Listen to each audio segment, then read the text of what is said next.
SIR ఓటర్ల జాబితా నమోదుపై అపోహలు వద్దు. పుంగనూరు నియోజకవర్గ electoral registration officer Chandrasekhar Reddy వెల్లడి. స్థానిక తహసీల్దార్ కార్యాలయంలో ప్రెస్ మీట్ నిర్వహించారు. ఓటర్ల జాబితా సవరణను ప్రతి ఒక్కరూ సద్వినియోగం చేసుకోవాలని ఆయన సూచించారు. ఓటర్లు బిఎల్ఏ, బిఎల్ఓల ద్వారా ఎనిమిరేషన్ ఫారంలు పొంది వాటిని జాగ్రత్తగా పూరించి సమర్పించాలని ఆయన అన్నారు. డబుల్ ఎంట్రీస్ ఉన్నవారు ఒకచోట మాత్రమే ఎనిమిరేషన్ ఫారంను సమర్పించాలని తెలిపారు.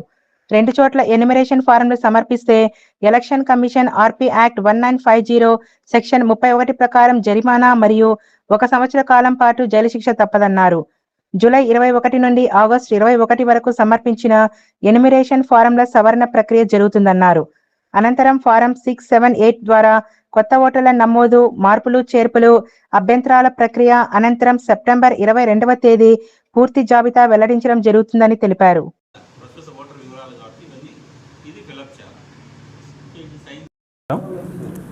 సో నా పేరు చంద్రశేఖర్ రెడ్డి, పుంగనూరు నియోజకవర్గం సంబంధించి ఎలక్టరల్ రిజిస్ట్రేషన్ ఆఫీసర్గా ఉన్నాను. సో మనకు అందరికీ తెలిసిందే, ఎలక్షన్ కమిషన్ వారు స్పెషల్ ఇంటెన్సివ్ రివిజన్ అంటే ఎస్ఐఆర్ ఆల్రెడీ మనం స్టార్ట్ చేయడం జరిగింది. సో జూన్ 5th నుంచి షెడ్యూల్ స్టార్ట్ అయింది. అది 22 సెప్టెంబర్కి ఎండ్ అవుతుంది. అంటే జూన్ 5 నుంచి 15 వరకు బిఎల్ఓలకి ట్రైనింగ్స్, ఈఆర్ఓస్కి, ఏఆర్ఓస్కి ట్రైనింగ్స్ ఇవి నిర్వహించడం జరిగింది. సో జూన్ 15 నుంచి అంటే ఈ నెల 15 నుంచి జూలై 14th వరకు ఎన్యూమరేషన్ ఫారమ్స్ అనేది మనం ఓటర్స్కి డిస్ట్రిబ్యూట్ చేసి వాళ్ళ దగ్గర నుంచి వాళ్ళ ఆ ఎన్యూమరేషన్ ఫారం ముందు సమాచారం ఓటర్లు ఫిలప్ చేసిన తర్వాత అవి మళ్ళా రిటర్న్ చేసుకొని వాటిని డిజిటలైజేషన్ చేయడం జరుగుతుంది. అంటే మెయిన్గా మనకు ఎంతమంది అయితే ఓటర్స్ ఉన్నారో ఇక్కడ మనకు పొంగనూరు నియోజకవర్గం సంబంధించి 265 పోలింగ్ బూత్లకు గాను 2,40,000 మంది ఓటర్లు ఉన్నారు. ఈ 2,40,000 మంది ఓటర్లకు కూడా ఎన్యూమరేషన్ ఫారమ్స్ అన్నీ రావడం జరిగింది. అది బిఎల్ఓస్ ఇంటింటికి వెళ్ళి ప్రతి ఓటర్కి ఈ ఎన్యూమరేషన్ ఫారం అందజేయడం జరుగుతుంది. అంటే 2 కాపీలు మనం ఇచ్చున్నాము. 2 కాపీలు కూడా ఈ ఎన్యూమరేషన్ ఫారమ్స్ అనేది బిఎల్ఓలు ఇంటింటికి వెళ్ళి వాళ్ళకు అందజేయడం జరుగుతుంది. ఆల్రెడీ ఎన్యూమరేషన్ ఫారమ్స్ డిస్ట్రిబ్యూషన్ మనకు 94% అయింది. డిస్ట్రిబ్యూషన్ అనేది కంప్లీట్గా వచ్చింది. సో ఇచ్చిన తర్వాత బిఎల్ఓస్ ప్రతి ఓటర్కి ఎన్యూమరేషన్ ఫారం గురించి తెలియజెప్పి, అంటే సింపుల్గానే ఉంటుంది దాంట్లో. అంటే ఇక్కడ ఏమంటే మనం ఆల్రెడీ మ్యాపింగ్ అనేది చేస్తున్నాం. అంటే మ్యాపింగ్ దేంతో అంటే ఎస్ఐఆర్ 2002 ఓటర్ లిస్ట్ ఏదైతే ఉందో మన దగ్గర, మనకు లాస్ట్ ఎస్ఐఆర్ 2002లో జరిగింది మన ఏపీలో. 2002 కాదు, అంతకంటే ముందు కూడా 7-8 సార్లు జరిగింది. సో మెయిన్గా మనకు ఎస్ఐఆర్ మనకు రెగ్యులర్గా ఎస్ఎస్ఆర్ జరుగుతుంది, స్పెషల్ సమ్మర్ రివిజన్ అని. సో స్పెషల్ ఇంటెన్సివ్ రివిజన్ అనేది ఇప్పుడు మనకు 2002 తర్వాత ఇప్పుడు చేపట్టడం జరుగుతుంది. సో దీని ముఖ్య ఉద్దేశం ఏంటంటే ప్రతి అర్హుడైన ఓటర్ లిస్టులో నమోదు కావాలా, అనర్హుడైన ప్రతి ఓటును తొలగించాలనే ఈ ఉద్దేశంతోనే ఎస్ఐఆర్ కార్యక్రమం అనేది చేపట్టడం జరుగుతుంది. ఎందుకంటే మనకు ఈ గడిచిన 22 నెలల కాలంలో ఎన్నో మార్పులు జరిగినాయి. అంటే మనకు మ్యారేజ్ అయ్యి షిఫ్ట్ అయిన వాళ్ళు ఉన్నారు, అలాగే కొన్ని డబుల్ ఎంట్రీలు అక్కడక్కడ ఉన్నాయి, చనిపోయిన వాళ్ళు ఓటర్లుగా ఉన్నారు, లేదా ఇల్లీగల్ మైగ్రెంట్స్ ఉన్నారు అనే ఉద్దేశంతో ఎలక్షన్ కమిషన్ వారు మనకు ఈ ఎస్ఐఆర్ కార్యక్రమం చేపట్టడం జరుగుతుంది. అంటే సమగ్ర ఓటర్ లిస్టు తయారు చేయాలనే ఉద్దేశంతో ఈ ఎస్ఐఆర్ అనేది చేపట్టడం జరుగుతూ ఉంది. ఆల్రెడీ మనకు 94% ఇప్పటికే ఎన్యూమరేషన్ ఫారమ్స్ గణన పత్రాలు డిస్ట్రిబ్యూట్ చేయడం జరిగింది. అవి ఫిలప్ చేసి కూడా రిటర్న్ తీసుకోవడం జరుగుతూ ఉంది. ఇందులో మనకేమంటే ఎక్కువగా రూరల్ ఓటర్సు, కొద్దిగా ఇల్లిటరేట్స్, చదువురాని వాళ్ళు ఉంటారు. సో కాబట్టి బిఎల్ఓలందరికీ ఇన్స్ట్రక్షన్స్ ఇవ్వడం జరిగింది. ఓటర్స్కి గైడ్ చేసి వాళ్ళ ఫారం ఎలా నింపాలా, ఏ విధంగా నింపాలా, ఏ కాలంలో ఏది నింపాలనేది వాళ్ళకి గైడ్ చేసి వాళ్ళకి అసిస్ట్ చేసి ఆ ఫారం నింపేదానికి కూడా వాళ్ళకి గైడ్ చేయాలని చెప్పున్నాము. సో దాంట్లో ఎన్యూమరేషన్ ఫారంలో కూడా ఆల్రెడీ ప్రీఫిల్డ్ అంటే పార్షియల్లీ ఫిల్డ్ ఫారం ఉంటుంది. అంటే ఆల్రెడీ వాళ్ళ పేరు ఉంటుంది, డీటెయిల్స్ అన్నీ, రిలేషన్ కానీ వాళ్ళ constituency part number, serial number ఉంటుంది, ఓల్డ్ ఆల్రెడీ ఎగ్జిస్టింగ్ ఉన్న ఫోటో ఉంటుంది. సో వాళ్ళు చేయాల్సింది ఏంటంటే లాస్ట్ ఎస్ఐఆర్లో వాళ్ళ పేరు ఉంటే అది డీటెయిల్స్ రాయాల్సి ఉంటుంది ఎన్యూమరేషన్ ఫామ్ లెఫ్ట్ సైడ్, లేదా వాళ్ళ పేరు ఉంటే ఓన్లీ లెఫ్ట్ సైడ్ ఓటర్ పేరు ఆ డీటెయిల్స్ రాస్తే సార్ లాస్ట్ ఎస్ఐఆర్ది. లేదు అనుకోండి అతను 2002 తర్వాత జన్మించుంటే వాళ్ళ పేరెంట్స్ అంటే ప్రొజెని డీటెయిల్స్ రైట్ సైడ్లో వాళ్ళ పేరెంట్స్ కానీ గ్రాండ్ పేరెంట్స్ కానీ డీటెయిల్స్ కానీ ఫిల్ చేయాల్సి ఉంటుంది. దాని కింది భాగంలో voter details present voter details రాసి ఇక్కడ సైన్ చేసి సబ్మిట్ చేసి చాలు. రీసెంట్ ఫోటో ఒకటి దానికి అఫిక్స్ చేయాలి. సో ఇందులో ఏమంటే చాలామంది మనకు తెలియదు కదా, ఎక్కడ లాస్ట్ ఇయర్ ఓటు ఉంటుంది బట్ మాకు అది ఓటర్ కార్డు లేదని కానీ లేదంటే ఉన్నా కూడా ఆ వివరాలు తెలియకపోవచ్చు. అలాంటి వాళ్ళకి ఆన్లైన్ ఫెసిలిటీ కూడా ఉంది. మనకు voters.eci.gov.in అని యాప్లో కూడా మనం సెర్చ్ చేసుకోవచ్చు, ఈసీఐ నెట్లో కూడా సెర్చ్ చేసుకోవచ్చు. అది కాకుంటే బిఎల్ఓ మన ఇంటి దగ్గరికి ఫారం కలెక్ట్ చేయని వచ్చినప్పుడు మన బిఎల్ఓ దగ్గర ఆల్రెడీ మనం మ్యాప్ చేస్తున్నాం. ఇక్కడ మనకి పొంగనూరు నియోజకవర్గం సంబంధించి ఆల్రెడీ మనకు 78% అంటే దాదాపు 80% ఓటర్స్ మ్యాప్ అయినారు ఆల్రెడీ. ఏది లాస్ట్ ఎస్ఐఆర్కి ఇప్పుడు ఓటర్ లిస్ట్కి మనకు 80% మంది ఓటర్స్ మ్యాప్ అయినారు.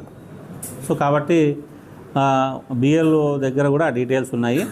సో కాబట్టి ఆ ఫారం ఫిలప్ చేసి సబ్మిట్ చేస్తే బిఎల్ఓ దాన్ని తీసుకొని అది క్యూఆర్ కోడ్ సిస్టమ్ ఉంటుంది, దాన్ని యాప్లో బిఎల్ఓకి యాప్ ఉంటుంది, దాంట్లో అప్లోడ్ చేసి సబ్మిట్ చేయడం జరుగుతుంది. సో ఇక్కడ ఎన్యూమరేషన్ ఫారమ్స్ రిటర్న్ వచ్చిన వారికి మాత్రమే డ్రాప్ లిస్ట్లో పేరు వస్తుంది. కాబట్టి ఓటు ఉన్న ప్రతి ఓటరు కూడా ఎన్యూమరేషన్ ఫారం ఖచ్చితంగా అందజేసి సహకరించాలా ఎన్నికల యంత్రాంగానికి. దీనికి ఏమంటే ముఖ్యంగా ఎలక్షన్ కమిషన్ కూడా ప్రతి పార్టీ నుంచి కూడా బిఎల్ఏస్ను బూత్ లెవెల్ ఏజెంట్స్ను అపాయింట్ చేయమని చెప్పడం జరిగింది. మన దగ్గర కూడా బూత్ లెవెల్ ఆఫీసర్స్ను బూత్ లెవెల్ ఏజెంట్ను రెండు పార్టీలు టీడీపీ వైసీపీ 2 పార్టీలు కూడా ఇచ్చున్నారు. వాళ్ళు కూడా కోఆర్డినేట్ చేసుకొని బిఎల్ఓస్తో వాళ్ళు కూడా అసిస్ట్ చేస్తూ ఉన్నారు. ఓటర్స్కి ఏ విధంగా ఫామ్ ఫిలప్ చేయాలా, దాంట్లో ఏమన్నా ఇబ్బందులు ఉంటే ఓటర్స్కి చేయడంలో అది చేస్తూ ఉన్నారు. వాళ్ళు కూడా సహకరించి అందరి సమన్వయంతో ఒక తప్పులు లేని సమగ్ర ఓటర్ లిస్టు తయారు చేయడానికి అందరూ సహకరించాలా. సో ఇందులో మరొక విషయం ఏంటంటే ఓటర్స్ కూడా ఖచ్చితమైన సమాచారం ఇవ్వాలా. అంటే ఓటు ఒకచోటే ఉండాలా. గతంలో అతనికి ఏదైనా డూప్లికేట్ ఓట్స్ ఉన్నప్పటికీ కూడా ఇప్పుడు ఎస్ఐఆర్ కార్యక్రమంలో ఎన్యూమరేషన్ ఫారం ఇచ్చేటప్పుడు మనకు ఒక ఫారం మాత్రమే సబ్మిట్ చేయాలా. రెండోది ఆటోమేటిక్గా అన్కలెక్టబుల్ కింద అది డూప్లికేట్ కింద మనం కోట్ చేయడం జరుగుతుంది. ఇట్లా ఎవరైనా 2 కూడా సబ్మిట్ చేస్తే అది ఎలక్షన్ కమిషన్ ఆర్పీ యాక్ట్ ప్రజాప్రాతినిధ్య చట్టం 1950 సెక్షన్ 31 ప్రకారం ఓటర్ కూడా శిక్షార్హుడే. ఇందులో జరిమానా మరియు 1 సంవత్సరం వరకు జైలు శిక్ష కూడా ఉంది. కాబట్టి ప్రతి ఓటర్ కూడా ఇది దృష్టిలో పెట్టుకుని సహకరించి ఎక్కడా కూడా ఇలా ఒకవేళ డబ్బులు ఉండింటే అతనికి ఒకటి మాత్రమే ఎన్యూమరేషన్ ఫారం సబ్మిట్ చేయాలి. ఎలక్షన్ యంత్రాంగానికి సహకరించాలి. రిటర్న్ ఫారమ్స్ ఎన్యూమరేషన్ ఫారమ్స్ సేకరించడం ఫిలప్ చేసేటే అయిపోతుంది. ఇవన్నీ డిజిటలైజ్ చేసిన తర్వాత జూలై 21న మనకు డ్రాఫ్ట్ లిస్ట్ పబ్లిష్ అవుతుంది. డ్రాఫ్ట్ లిస్టు పబ్లిష్ అయిన తర్వాత జూలై 21 నుంచి ఆగస్ట్ 20 వరకు మనకు క్లెయిమ్స్ అండ్ అబ్జెక్షన్స్ అంటే 1 మంత్ టైం ఉంది. అంటే ఈ డ్రాఫ్ట్లో మా పేరు లేదు మేము ఇక్కడే ఉన్నాము ఎక్కడన్నా అందుకనే ఈ 1 మంత్ చాలా గట్టిగా చాలా క్లియర్గా డీటెయిల్ ఇన్స్ట్రక్షన్స్ బిఎల్ఓలకు ఇవ్వడం జరిగింది. అంటే ఏ ఒక్క ఓటరు ఇక్కడ ఉండి ఎలిజిబుల్ అయిన ఓటరు వివరాలు మిస్ కాకూడదనే ఉద్దేశంతో అందరికీ ఇన్స్ట్రక్షన్స్ ఇవ్వడం జరిగింది. ఇన్ కేస్ ఎవరన్నా మిస్ అయితే కూడా మనకు claims and objections 1 month time అంటే జూలై 21 నుంచి ఆగస్ట్ 20 వరకు 1 మంత్ టైం ఇవ్వడం జరిగింది.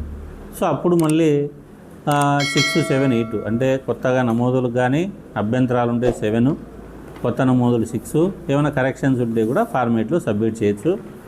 సో ఇప్పుడు కూడా ఇవ్వచ్చు, కాకపోతే వాటిని 21 తర్వాతనే మనం కన్సిడర్ చేయడం జరుగుతుంది.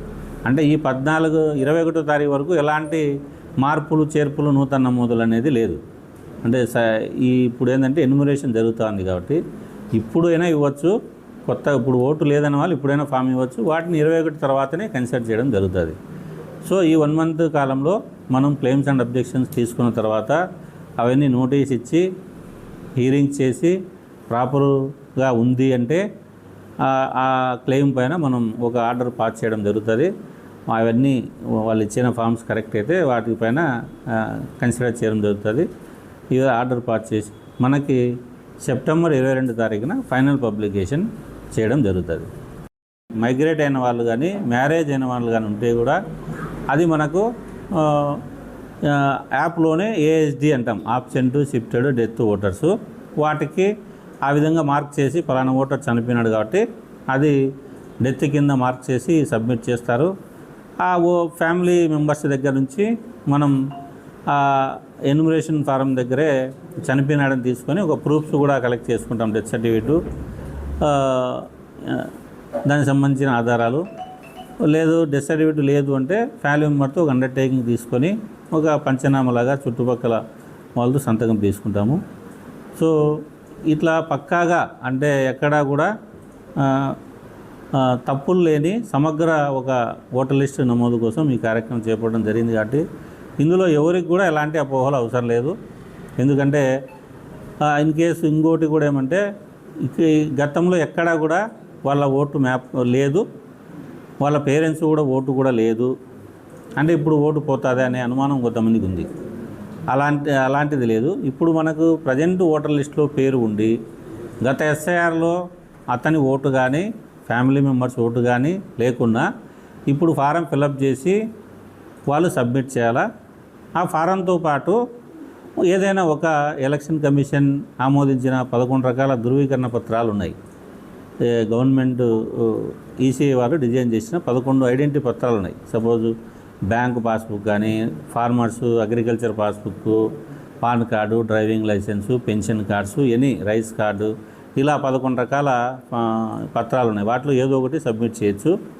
సో వాటిని ఓటర్గా కన్సిడర్ చేయడం జరుగుతుంది. సో వాటికి డ్రాఫ్ట్ లిస్ట్లో పేరు వస్తుంది. వచ్చిన తర్వాత నోటీస్ ఇవ్వడం జరుగుతుంది. అంటే మీరు ఇప్పుడు ఓటు డ్రాఫ్ట్ లిస్ట్లో ఉంది, బట్ గతంలో మీకు 2002లో ఓటు లేదు కాబట్టి మీరు ఈ పత్రాలు ఏదో ఒకటి సమర్పించాలని నోటీస్ ఇవ్వడం జరుగుతుంది. సో దానికోసం ఇప్పుడే కూడా కలెక్ట్ చేయమని చెప్తున్నాం బిఎల్ఓస్కి. వాళ్ళు ఒక ప్రూఫ్, ఐడి ప్రూఫ్ సబ్మిట్ చేస్తే సరిపోతుంది. దాంట్లో ఓటు లేకుంటే పోతుంది అనే ఇది ఒకటి చేస్తున్నారు. ఇది మీడియా ద్వారా అందరికీ తెలియజేయాల్సిన అవసరం ఉంది.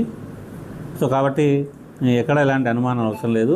ఇప్పుడు ప్రజెంట్ ఓటు ఉండి గతంలో మ్యాప్ అయింటే ఎలాంటి ప్రూఫ్స్ అవసరం లేదు. మ్యాప్ కాని వాళ్ళకి మనం డ్రాఫ్ట్ పబ్లికేషన్ తర్వాత నోటీస్ ఇవ్వడం జరుగుతుంది.